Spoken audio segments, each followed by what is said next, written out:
बिस्मिल्लाहिर्रहमानिर्रहीम। Equity Thunder trial में आपका इस्तकबाल है। आज हम 7/11 बम ब्लास्ट पर बात करेंगे।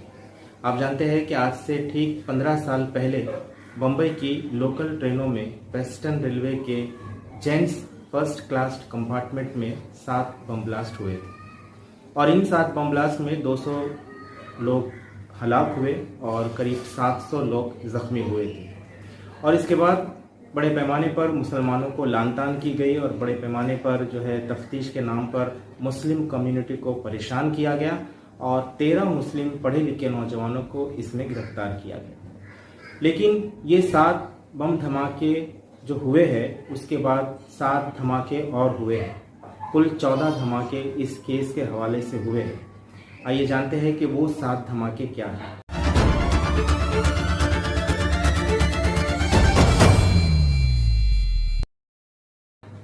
इस बम ब्लास्ट के बाद एटीएस ने अपनी तफ्तीश के दौरान 13 बेगुनाह मुसलमानों को इस केस में पकड़ा था, जो कि एक पहला धमाका था और ये बड़ा जुल्म था। मुस्लिम कम्युनिटी ने बड़ा एहतजाज किया था कि ये पकड़े गए मुसलमान बेगुनाह हैं और उन्हें ज़बरदस्ती इस केस में के.पी. रघुवंशी, जो उस वक्त एटीएस के चीफ थे, उन्होंने गिरफ्तार किया था। ये के.पी. रघुवंशी वही है जिन्होंने मालेगांव ब्लास्ट में 9 मुस्लिम नौजवानों को गिरफ्तार किया था। बाद में मुसलमानों के एहतजाज के बाद वो केस एटीएस से सीबीआई को गया और सीबीआई से एनआईए को गया और बाद में वो मुसलमान उस केस से छूट गए। लेकिन इस केस में आज भी वो पकड़े गए मुसलमान जेलों में बंद हैं। दूसरा धमाका इस केस में उस वक्त हुआ जब पुलिस कस्टडी के दौरान कुछ एक्यूज ने कोर्ट के अंदर रिट्रैक्शन कर दिया। आप जानते हैं कि मोका, टाडा और कोटा में कन्फेशनल स्टेटमेंट रिकॉर्ड किया जाता है और अगर कोई एक्यूज अदालत में ये बात कह दे कि उसका जो कन्फेशनल स्टेटमेंट है वो उसकी मर्जी के मुताबिक रिकॉर्ड नहीं किया गया है, जबरन रिकॉर्ड किया गया है, मार तोड़ के रिकॉर्ड किया गया है, तो इसे रिट्रैक्शन कहते हैं। करीब सारे ही एक्यूज ने इस केस में रिट्रैक्शन किया, जो कि इस केस में एक बड़ा धमाका साबित हुआ। ये बात अलग है कि आगे चल करके कोर्ट ने इस रिट्रैक्शन को नहीं माना और उनके कन्फेशन की बुनियाद पर उनको सजा दी।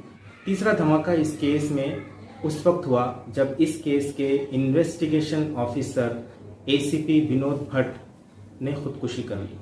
विनोद भट्ट पर यह दबाव था कि उस केस के अंदर गलत चार्जशीट फाइल करें और इन मुसलमानों को जो है कन्विक्शन दिलाए, लेकिन उन्होंने अपने ज़मीर की आवाज़ पर ये काम करने से इनकार कर दिया और जिस रेलवे ट्रैक पर बम ब्लास्ट हुए थे उसी रेलवे ट्रैक पर जाकर उन्होंने खुदकुशी कर दी। चौथा धमाका इस केस में 2008 में होता है। बम्बई की क्राइम ब्रांच कुछ लोगों को पकड़ती है और राकेश मारिया, जो उस वक्त क्राइम ब्रांच के चीफ थे, वो ये दावा करते हैं कि पकड़े गए लोग इंडियन मुजाहिदीन के लोग हैं और इन्हीं लोगों ने 7/11 ब्लास्ट किया है और जिन लोगों को एटीएस ने गिरफ्तार किया है वो बेकसूर है या जाली गिरफ्तारी है। इस ऐलान के बाद बड़ी लेदे होती है एटीएस और क्राइम ब्रांच के दरमियान और इंडियन मुजाहिदीन के लोगों को इस केस में अरेस्ट किया जाता है, लेकिन बाद में एक साजिश के तहत एटीएस उनको इस केस से डिस्चार्ज दे देती। पांचवा धमाका 2014 और 2015 में उस वक्त होता है जब एनआईए इंडियन मुजाहिदीन के हवाले से अपनी चार्जशीट में यही बात कहती है। एनआईए अपनी चार्जशीट हैदराबाद और दिल्ली कोर्ट में फाइल करती है और वो ये कहती है कि इंडियन मुजाहिदीन के लोगों ने ही 7/11 ब्लास्ट किया है और पकड़े गए लोग एक एतबार से बेगुनाह हैं। छठा धमाका 2015 में होता है जब इस केस का फैसला आता है और सेशंस कोर्ट इस केस के गिरफ्तार 12 लोगों में से 5 लोगों को सजाए मौत और 7 लोगों को उम्र कैद की सज़ा सुना देता है। और 7वां और आखिरी धमाका उस वक्त होता है जब उसी जजमेंट के मौके से सेशंस कोर्ट एक शख्स को इस केस से बाइज्जत बरी कर देता है। 7/11 एक ऐसा केस है, हिंदुस्तान में एक पहला ऐसा बॉम्ब ब्लास्ट केस जिसकी वेबसाइट पहली बार हिंदुस्तान में बनाई गई है, theinnocent.in, आप उसको देख सकते हैं। एक ऐसा केस जिस पर एक किताब जेल में लिखी गई है बेगुनाह कैदी नाम की, आप उसको भी देख सकते हैं। पिछले 15 साल से इस केस के में गिरफ्तार लोग इंसाफ के लिए तरस रहे हैं। जो लोग जवान गए थे आज वो बूढ़े हो रहे हैं, जिनके घर में बच्चे थे आज वो बच्चे जवान हो रहे हैं। जिनके बूढ़े वालिदैन थे उनका इंतकाल हो चुका है, ना इन्हें बेल मिल रही है, ना पैरोल मिल रहा है, ना फरलो मिल रहा है और इन्हें किसी किस्म की कोई रिलीफ नहीं दी जा रही है। पिछले 6 साल से बॉम्बे हाई कोर्ट में ये अपील पेंडिंग है, लेकिन अपील सुनवाई के लिए नहीं आ रही है।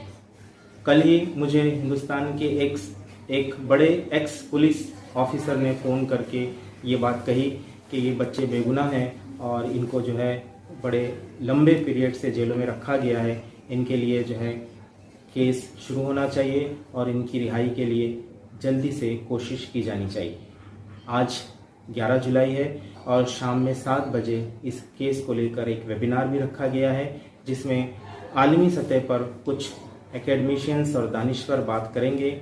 आप उस वेबिनार में भी शिरकत कीजिए। और आखिर में सवाल यह है कि 7/11 बम ब्लास्ट केस के इन बेगुनाह लोगों को 15 साल के बाद भी इंसाफ नहीं मिला, तो आखिर इंसाफ कब मिलेगा? शुक्रिया।